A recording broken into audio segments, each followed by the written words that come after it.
Hi, my name is Dawn Richard-Ansele, and this is my Quality Improvement Project for Nursing 405 Leadership and Management Clinical Capstone. I work for the U.S. Department of Veterans Affairs in a community-based outpatient clinic where I am an RN care manager. My project focuses on diabetic education to encourage patient compliance with the plan of care. The policy of the VA states that patients with a hemoglobin A1C of 9% or greater is to have diabetic education by someone in the care team. This can be any one of the team members, like primary care provider, RN, pharmacist, or dietitian. The team I work with begins diabetic teaching at a hemoglobin A1C level of 8%. The goal is for the patient not to reach 9%. The problem I identified and will work to improve is patient teaching on diabetic medications is needed for patients with a hemoglobin A1C of 8% or greater because this indicates that the patient is not able to safely manage his or her diabetes diagnosis. There is no guidance on what the education is. The nurse staff and I decided that diabetic medication education is a good baseline teaching that can be built onto. In a study by Olson and colleagues, it is stated that effective diabetes education can decrease diabetes-related health complications and increase the patient's quality of life. The opportunity for improvement is the patient will be able to effectively manage diabetes with the knowledge to safely take medications. In a study by Alanazzi and colleagues, it is stated that if a patient does not understand the importance of taking medications as prescribed, they will not take it every day, and a deterioration of health will be the result. The desired level of improvement is focusing on the 36 patients with the hemoglobin A1C of 8% or greater. Time to achieve the desired level of improvement. I hope to see a decrease in A1C by 1 percentage point in 6 months after the education is provided. The stakeholders in this project are the physicians, nurses, pharmacists, dietitians, patients, and the patients' families. These are internal stakeholders who share the goal of safe patient care and good outcomes as stated in the textbook by Huston. This project aims to provide patient-centered education on diabetic medication to enable the patient to safely manage diabetes by medication compliance with the result of 1 percentage decrease in A1C level by 6 months after the education is provided. Alanazzi and colleagues also stated that a patient-centered approach to education gives the patient a sense of control. That sense of control will likely lead to medication compliance and an improved quality of life. For the outcome measures, the RN will meet with the patient to discuss the medications that are prescribed for the treatment of diabetes mellitus. The nurse will assess for side effects or other issues the patient has with medications. The nurse will also find out if the patient is taking medications as prescribed and if there are things preventing medication compliance. Process measures will be the nurse assessing what lifestyle behaviors may need to be discussed to decrease disease progression, including what and when the patient eats, level of patient activity, does the patient exercise, do they have a sedentary job, etc. After gathering this information, the nurse will consult with dietitian to assist the patient with lifestyle modifications. The balancing measures could change the direction of the quality improvement project. While gathering the information, the nurse may identify new factors preventing the patient from compliance to treatment. One possible balancing measure would be if the patient refuses to take diabetic medications due to denial of the disease. The nurse would then have to change the education to basic signs and symptoms of diabetes. This would allow the patient to point out symptoms of diabetes that he did not know were the actual disease. Patient acceptance is the first step to disease management. Collection of data. The information will be collected by the RN care manager. The project will begin with focus on the 36 patients with an elevated A1C. The nurse will collect the names of patients, list of the diabetic medications prescribed, and a list of the hemoglobin A1C levels from the past year. When researching articles supporting this project, the themes I identified were patient-centered care, diabetes self-management, adherence therapy, diabetic educators, and clinical guidelines. The main theme focused on promoting diabetes self-management education. An article by Ernwadi and colleagues states, diabetic self-management education positively influences lifestyle changes and self-care. Adu and colleagues also presented information about diabetes self-management education and the importance of considering the patient's ability and willingness to learn when developing an education plan. Nabui and colleagues point out the advantage of group education because patients who are experienced with diabetes can offer guidance and support to newly diagnosed diabetic patients. Olson and colleagues attempted to make a framework to standardize diabetic support programs on diabetic education. Another point was adherence therapy. Alanazi and colleagues point out that identifying barriers to understanding diabetes management is important to help patients manage the disease. The more patients understand, the more likely they are to be compliant with therapy.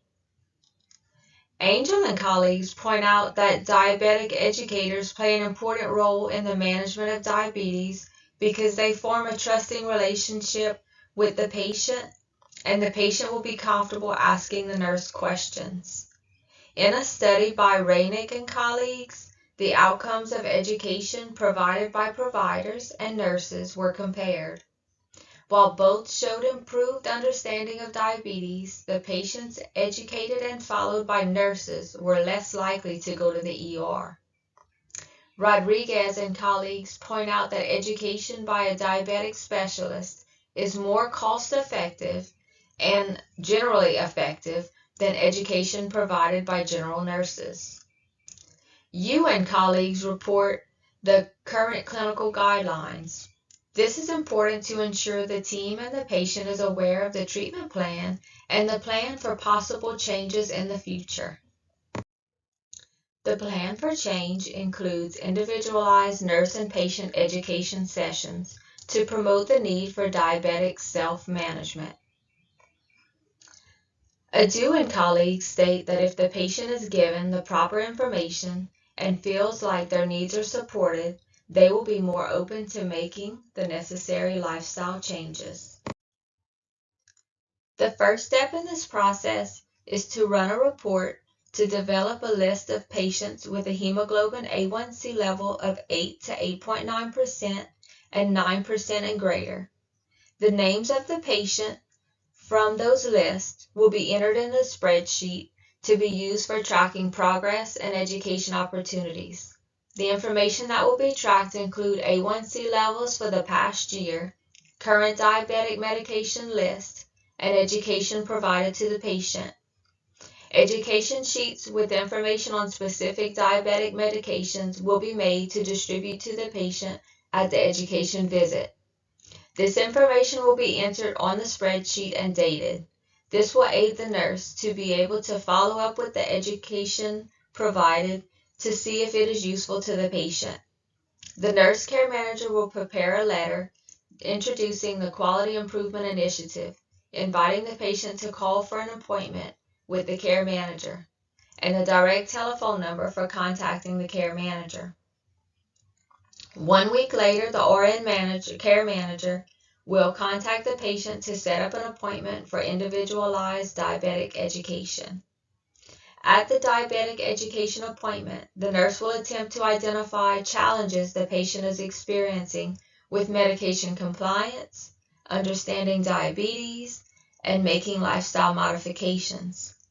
All of this information will be documented in a care manager note on the computer charting system.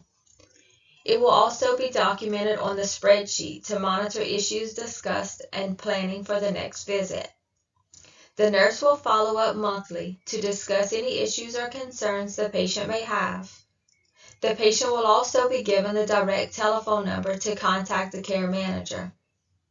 An evaluation will be done every 6 months with the primary care provider to see if the hemoglobin A1C is trending down as desired and make changes to the plan of care if not. Potential parties responsible for the change include the primary care provider to oversee the plan and progression, the nurse, who is responsible for discussing the quality improvement plan with coworkers, running the reports to identify the patients to be monitored, and developing spreadsheets to monitor progress. The nurse is also responsible for developing and sending the letter to initiate the education, making telephone calls to set up appointments, and completing education visits with the patients. This improvement project is developed and tracked by the nurse care manager. The population affected by the planned interventions are the patients and the primary care team. The patients will benefit by being educated on the proper way to take medications and the benefits of being compliant with the medication regimen. They will be affected because the disease will be under control and the patient will have a higher quality of life. Financial implications. The preparation for developing the quality improvement project has taken the nurse approximately 5 hours of preparation during business hours. This amounts to approximately $200 of nursing time for the organization. The appointments will take 30 minutes and the plan will require appointments with 36 patients. This totals approximately 18 hours of registered nurse time, which is about $720 to complete the initial diabetic self-management appointments. The downside of this is the nurse was occupied with this and did not have time for other daily tasks. The biggest benefit for organization is that the cost of treating diabetes diagnosis is less, and the other resources such as the clinical pharmacy and the dietitian will not have to be utilized. The patient will have a better understanding of the management of diabetes, resulting in a higher quality of life. Potential barriers for eliciting change. Change is a normal occurrence in life, but when change is involved, resistance is expected. I do not expect pushback from my coworkers because this will improve the ability of the nurse to properly educate patients to take medications as prescribed safely. This will give clear guidance on what to educate the patient on and result in less preparation time for diabetes education. A barrier for the patient would be the inability to understand the education being provided. Another barrier could be the patient does not feel comfortable asking questions about the information provided. These things will be addressed as the patient and the nurse form a trusting relationship. Proposed timeline for the intervention. 1 week after the letter is mailed to the patients, the nurse will follow up with the patients to schedule an appointment if they haven't called already. The goal is to see signs of improvement in the A1C levels by 6 months after the education is provided. In conclusion, diabetic patients with an elevated hemoglobin A1C of 8% or greater require individualized diabetic self-management education. There is no clear guidance on what education to provide the patient at this time. This plan will guide the care manager to begin education with medication being prescribed. The desired outcomes are medication compliance and decreased hemoglobin A1C levels.